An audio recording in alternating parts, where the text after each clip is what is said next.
Hey everyone, I'm Cole, and welcome back to another video from Delta Space Systems.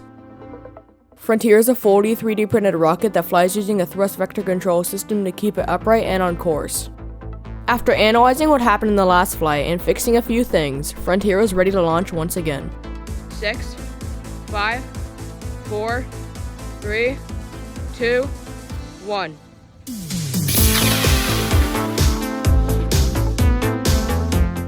Now let's talk about the changes from Flight 15.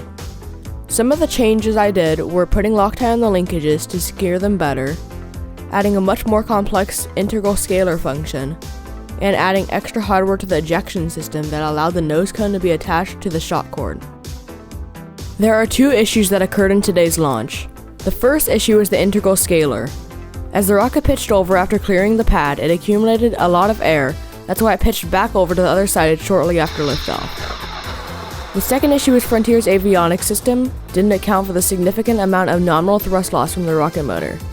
As Frontier ascended, the thrust vector control mount started to have less control authority than it previously did. These two issues both caused the rocket to flip over from the high airspeed. As the rocket pitched over, it triggered on a board at 60 degrees, which stopped gimbaling the thrust vector control mount.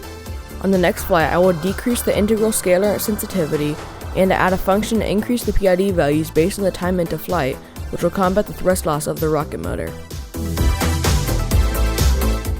I'm Cole Pertzer, thanks for watching, and I'll see you at the launch site.